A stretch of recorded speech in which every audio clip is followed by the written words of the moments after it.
आप कौन है फिर? आपके हाथ में डंडा कैसे है? आपके हाथ में डंडा कैसे है सर? इनके हाथ में डंडा कैसे? ये कौन है? ये कौन है सर? आप कौन है सर? आप कौन है? हाँ बताइए आपको।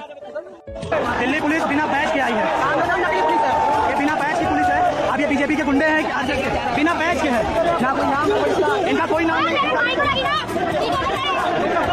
दिल्ली की सड़कों पर हजारों युवा अपनी मांगों को लेकर घूम रहे थे, धरना दे रहे थे, अपना प्रदर्शन कर रहे थे, अपनी मांग रख रहे थे। इसी बीच आंसू गैस के गोले चलते हैं और अचानक लाठीचार्ज होता है। यह अपनी जगह है, लेकिन इस बीच एक बड़ा सवाल सामने आता है। ये सवाल होता है कि पुलिस द्वारा जब लाठीचार्ज की जा रही थी तो पुलिस के साथ सादी वर्दी में कौन थे, या फिर दाढ़ी और मूंछों, या फिर पुलिस के जो नियमों के तहत या दायरे में ऐसी व्यवस्थाएं नहीं आती, उसके बावजूद पुलिस की ड्रेस में वह कौन थे जो लगातार प्रदर्शनकारियों पर लाठियां बरसा रहे थे।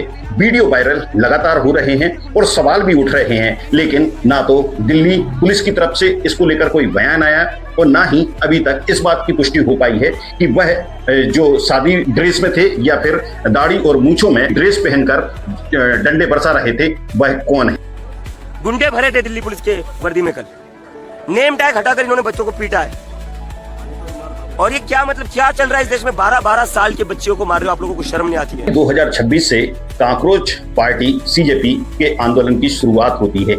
यह शब्द एक तथाकथित टिप्पणी के बाद मिला। लोगों ने, जो युवा थे पढ़े लिखे, उन्होंने इस शब्द का विरोध किया और एक संगठन तैयार कर लिया। फिलहाल ये संगठन राजनीतिक है या गैर राजनीतिक, अभी यह कह पाना जल्दबाजी होगा, क्योंकि काकरोच पार्टी द्वारा अभी तक चुनाव लड़ने जैसी कोई घोषणा नहीं की और इसके जो सदस्य बन रहे हैं उनका भी यह निर्धारण नहीं हो पाया कि वह कौन है और कहां से इस संगठन में जुड़ रहे हैं। यहां बता दें कि संगठन ने अपनी संख्या बढ़ाई और उसके बाद एक आंदोलन की शुरुआत की। आंदोलन में खासकर जो मांगे थी उनमें ये मांगे थी कि लगातार जो नीट के पेपर लीक हो रहे हैं या फिर अन्य जो प्रतियोगी परीक्षाएं हैं उनके पेपर लीक हो रहे हैं, उन पर कैसे रोक लगाई जाए। दूसरी तरफ जो नौकरियों में धांधली हो रही है या लगातार बेरोजगारी बढ़ रही है, उस पर कैसे काबू पाया जाए। दूसरा कि लगातार जो शिक्षा को लेकर गड़बड़ियां हो रही हैं, उसको लेकर केंद्रीय शिक्षा मंत्री धर्मेंद्र प्रधान से इस्तीफा लिया जाए। ऐसे में इस अपील के साथ लगातार लोग जुड़ते गए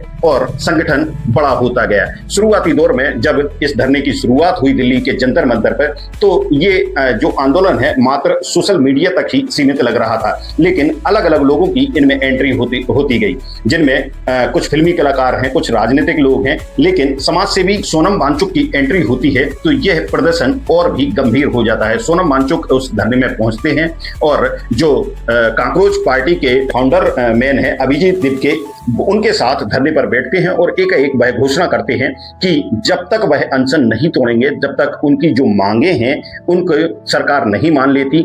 लगातार उनका अनशन शुरू होता है। 16 दिन तक यह अनशन सोशल मीडिया तक सीमित रहता है, लेकिन अचानक इस अनशन में एक नया मोड़ आता है जब वह कहते हैं कि 20 जुलाई को वह अपनी जो अनशन है उसे जारी रखेंगे, उसके बाद संसद तक पैदल मार्च करेंगे और लोगों से अपील करते हैं कि जो भी लोग इस व्यवस्था के खिलाफ हैं वह उनके साथ आए।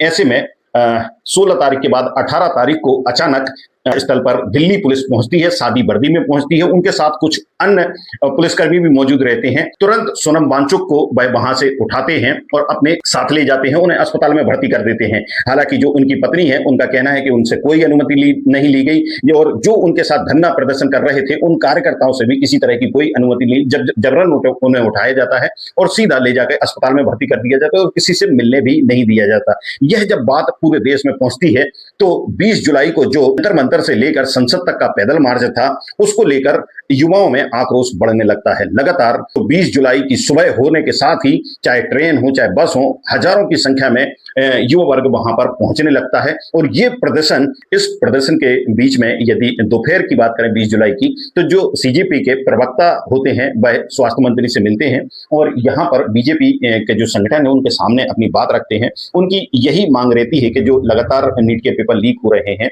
उन्हें रोका जाए, धर्मेंद्र प्रधान जो शिक्षा मंत्री हैं उनसे इस्तीफा लिया जाए, इसके अलावा जो भी प्रतियोगी परीक्षाएं हो रही हैं उनमें पारदर्शिता रखी जाए।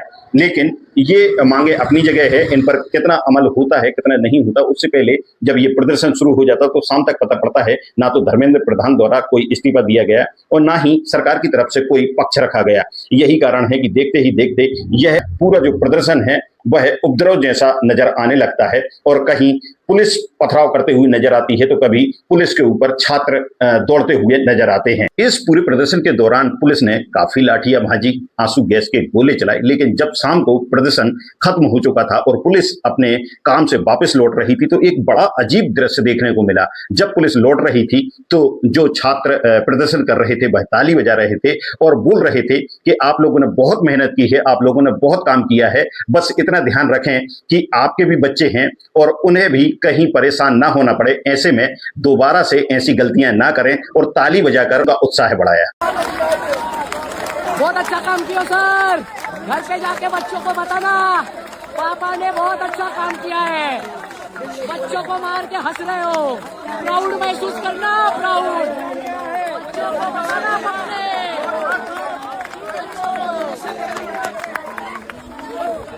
यहाँ सोनम वांगचुक की बात की जाए तो एक तरफ जहाँ ये उपद्रव जैसी स्थिति बनते हुए नजर आ रही थी और लगातार इसके वीडियो वायरल हो रहे थे, वहीं दूसरी ओर जब देखा कि लगातार छात्र पुलिस की लाठीचार्ज में घायल हुए हैं तो सोनम वांगचुक जो मान रहे थे कि अब उनका जो अनशन है वो टूट जाएगा, 20 जुलाई की शाम तक शायद वह तोड़ने भी वाले थे, जैसा कि कांकरोच पार्टी के अध्यक्ष का कहना था।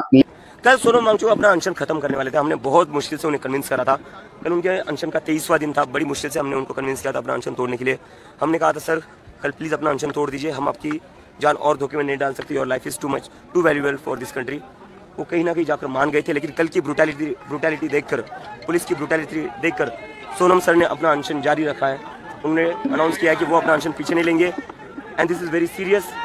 सोनम सर से मेरी जितनी बात हुई थी, उनके जितने डॉक्टर से मेरी बात हुई थी, उनकी वाइफ से जितनी बात हुई थी, उनकी जो बॉडी हो 20-21 दिन तक ये अनशन टॉलरेट कर सकती है, उसके beyond his life would be in threat.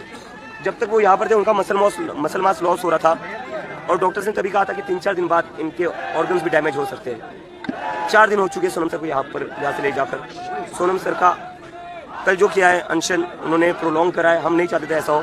बहुत ही दुखद बात है कि उस इंसान को अपना अनशन बढ़ाना पड़ा है। कर रही हूँ आपको वोट देके, बहुत बड़ी गलती हो गई, शायद जिंदगी में इससे बड़ा मैंने रिग्रेट नहीं किया होगा आपको वोट देके।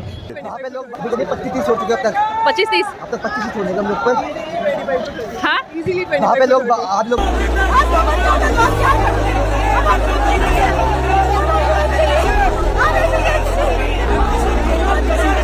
किसी को वोट नहीं देंगे, कोई यहाँ पे वोट के लायक नहीं है। कुछ नहीं कर रहे हैं, पुलिस मारे जा रहे हैं, छुपा नहीं रहे, यहाँ पे मारा है, कमर पे मारा है। 1:30 शाम को दिल्ली पुलिस के पीआरओ राजीव रंजन ने प्रेस कॉन्फ्रेंस करते हुए लोगों से शांति बहाल करने की अपील की और शांति व कानून व्यवस्था बनाए रखने में पुलिस का सहयोग करने की अपील करती है। सभी प्रदर्शनकारियों से अनुरोध है कि वे कृपया शांतिपूर्ण ढंग से प्रदर्शन करें, किसी भी गैरकानूनी या हिंसक गतिविधि में शामिल न हों और ड्यूटी पर तैनात पुलिसकर्मियों द्वारा दिए गए कानूनी निर्देशों का पालन करें। जनता को सलाह दी जाती है कि वे किसी भी सोशल मीडिया प्लेटफॉर्म के माध्यम से अफवाहों, गलत जानकारी या अपुष्ट जानकारी पर विश्वास न करें और न ही उन्हें फैलाएं।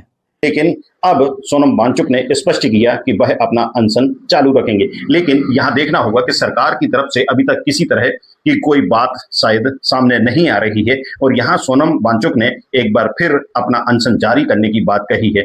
अब देखना ये होगा कि एक तरफ जहां इस आंदोलन को खत्म होने की बात कही जा रही है, वहीं कहीं ऐसा ना हो एक नई शुरुआत इस आंदोलन के माध्यम से हो रही हो। ये स्टोरी आपको कैसी लगी? यदि अच्छी लगी हो तो लाइक और कमेंट्स जरूर करें। इनसाइट स्टोरी के लिए भानु ठाकुर।